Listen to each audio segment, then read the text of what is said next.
We're back at the SEMA Show 2025, and I am here with the fastest guy I will talk to for the entire week. Probably a guy, one of the first real true drag strip memories I have as a kid. I think it was 1987 or 1988, New England Dragway, and you rolled up in a Mercedes Jet limousine. Jet Neilson. How you doing, Brian? Good to see you again, buddy. And yes, you make me feel real old.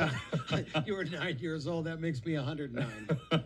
It was a great experience, and you know, you've gone on to do bigger things than that. We're going to talk about that. But let's go back and kind of set the stage for people who don't necessarily know your background in drag racing or with jets. Well, I've been doing it, let's see, funny cars from 82 to 86, 86 to now jets. And then I had the Mercedes Jet limousine. Kind of funny because it was illegal when I built it. But I went to NHRA and I had my own limousine service then. Took them all to lunch, showed them my rendering, and my girlfriend then was a Buffalo Bill cheerleader, so she helped a little. and I said, I want to build this, and the NHRA said, okay, but don't tell anybody. So I had to build it and take the, everybody pointing it's illegal, and and they made it legal because it's been great. Now everybody has all their own concept cars and stuff, but at least it got the ball rolling. Oh, it did. It did it. It was just that thing for anybody looking at, and it was a monster. Yeah, it was probably, well, that's why it was illegal, because a jet funny car is supposed to be, I think, in jets, it can be 130-inch wheelbase. Yeah. Mine was like, longer than a Top Fuel. Yeah. So it was kind of like something different, and it worked. Yes. And, I had Iski Cams, one of my sponsors, and I had no cam, but he saw the vision, yes. And it worked real well with him. Oh, yeah. No, it made an impact on everybody that got a look at it. You have since traveled over 400 miles an hour. And what's interesting is, a couple of weeks ago, California Hot Rod Reunion, I go to pull in the parking lot, and I see this big-ass honking jet, land speed-looking jet car sitting in the parking lot, and I'm like, that's just Jet Neilson on the side of it. I'm like, oh, my God. And then, of course, it's the cars on display here is at the national event.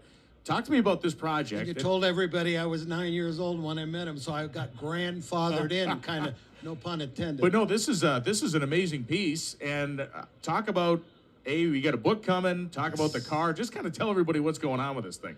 Well, basically, I'm doing, what's funny is I'm doing a lot of, the YES program has been so awesome. I couldn't believe, John has done a phenomenal, but I went there must have been 2,500 kids. Yes. And, I go to the schools on my own a lot, and, I'm so honored to be part of it now and be in helping him and the Hidden Pioneers, and so it's all about the kids right now, and I'm doing a lot of that, but I'm still running, let everybody know I have a pulse, and, I tell everybody I'm going to run in the front of the newspaper till I'm in the back of the newspaper, and, I'm not a child, but, I act like it, but I'll be running for the rest of my life. So I'll be testing my yellow one. I just got it back in the country. I have 3 cars now. Yes. And, 2 quarter-mile and 1 land speed. So I haven't given up yet. So it's amazing. And so people understand, where was that car coming back from? The one that just came back in the country? It came back from Panama, and I ran it over there, and we blocked off the road, and it was, what's his name? Pastrana. Travis Pastrana. He had a resort there, so he wanted me to do an event there, and I had the car there. So they took 2 trucks and blocked it off and down the road there, right where his resort was. I did a couple of runs there, and then, I do a lot out of the country, so I'm going to be doing a lot more. I'm working on a Middle East deal that they want to take me to the Middle East. It'll be good for NHRA because I want to get them kind of interested in it. Yes. And they got the money. Yes. And I got the time. Not much, but still got some. Your book is going to be a fascinating tale because you've lived a really fascinating life. Going back into the 70s, who was one of your clients with your fishing boat? Raymond Beadle in 1979. He chartered my boat. Remember Regal Ride was his shock absorber was his sponsor. They brought him and Perdone over. I was supposed to have Perdone the next day. Perdone was a no-show. He must have had a little too much fun the night before. Had a little too much Hawaiian tea. But I took out Beadle, caught him a marlin, and he's the only one out of all the people that I take out, all the tourists and stuff back then when I had my charter business. He said, I'll send you some pictures of us together with the fish. Not only that, he sent me a bunch of T-shirts, a bunch of memorabilia, and he sent it to me. And he said, if you're ever in the States, come see me. So I was doing a Jordache jeans commercial in California from Hawaii, so I thought, I'll go.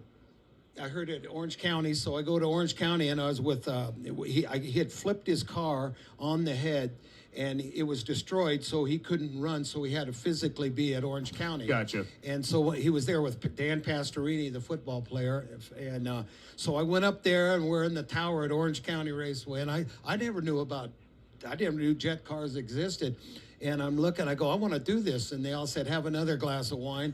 And I went and sold everything and jumped on it. And so wait a second. Your introduction to going jet car racing was seeing jet cars for the first time? Seeing jet cars, I said, I want to do it. Anything that's nuts. Yeah. And so my crew chief talked me into building a funny car where we were building a jet car. So I did that. And then this is I hate to tell too much from the book because... Excerpts. These are excerpts. I'll give you a little taste. Yes. I go in. NHRA was in Upland then. They weren't in Glendora. They were in Upland. So I got licensed. Larry Sutton with the cowboy hat. Larry Sutton. He signed my license. Man. And it was the middle of the night, and it was like, all right, I'll sign. Nobody here. I didn't know nothing. I come from Hawaii, and built a funny car. Never even been in it. I licensed, and that was a Saturday night. Monday when they opened, I was there when they opened the doors at NHRA.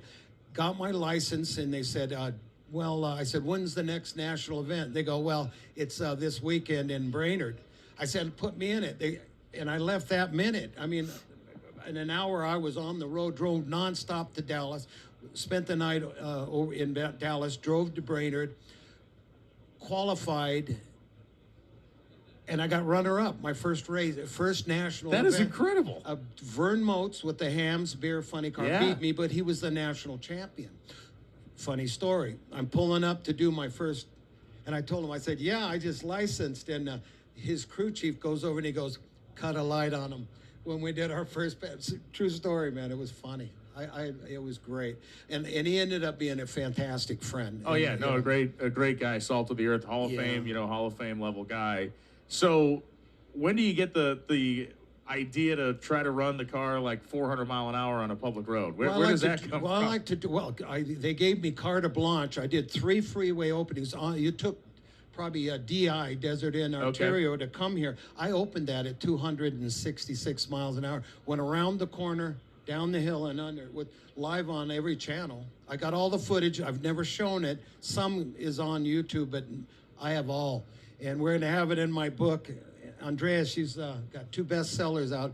She's awesome. Got Kay here. I got the band together.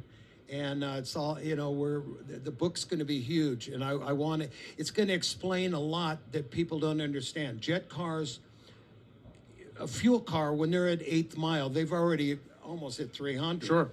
And so jets are the opposite. When I get to 8th mile, I'm glued in the seat. I look 18, man, till the parachutes hit, and then I'm 90. But we run over a quarter mile. They're accelerating, and a jet will keep running till you hit something. Yeah. You have friction come in, and you also have an integrity in the chassis. Something's got to give. So, I didn't know I was doing 391 on the freeway, but, we had a Christmas tree and all 4 finish lines, and I blew through all of them. And we had 2 radar guns, and it was live on every channel. It'll all be in the book. My book's coming out. It's supposed to be out. What is kind of funny, because there was supposed to be 10 chapters, and then it went to 12. Now we're halfway at 12. So, and I've only told some of my stories. Well, listen, just in a brief snippet of conversation, I need to read the book. This I'll tell you something. And so, and I asked the question respectfully, how old are you? How old do I act, or how old? No, you're 18. You're 18 for eternity. Exactly. But 72. Phenomenal. Almost 73. Phenomenal, man. Phenomenal. Well, yeah, nobody's told me I'm old yet, except for. And never believe them if they try. Exactly. So I told them, I can't outrun them, but I sure can outrun them in the car. Yeah, man. It's great to meet you in person. And you look so good. You still look 9, man. Thank you. I look like an 8 or 9-year-old. There you go. But no, again, it is a thrill for me to sit down with a guy who, honestly, like, an impression burned into my brain. One of my first trips with my dad to the drag strip. At least you got one to burn. Exactly. And listen, the book's going to be great. And do you have plans to run the land speed style car again? Yes, we're going to do that. It's just that's my money maker right now, and I don't want to have any problems. I don't want to wreck it or have anything go wrong because that's my money maker now. You know, I do probably make more money with not running it, and it's for the kids. You know, they're our future, and Absolutely. they don't. You know, and that's so huge. That's what I drill in them. They are our future. They don't embarrass us. You know, and I go to the schools and talk to them, and with Hidden Pioneers, and is it all right if I tell them about the name of the book? Okay, we got the book. I just found out what the name is. It's called Afterburn. Great. A great title. And it starts out real neat. I won't tell you about the start, but it's a unique with the day I was born, what happened. So it was like destined to be. And once again, just for people at home, a rough date of when this will be maybe available for pre-order? Well, it was supposed to be out for Christmas, but then I started telling all the stories. So it might be out by Christmas next year. No, when do you think it'll be out? Okay, April. so spring. April, Spring of 26. So April Fools, we'll bring it out on it. They'll probably try to put it in the fiction session because they won't believe it. This guy is a national treasure. Great conversation with Jim. You need to buy the book. I've never seen the book. I don't know what the cover art is. I'm buying the damn book. You should too. We'll be back with more from SEMA. Thanks a lot, Brian. Appreciate it.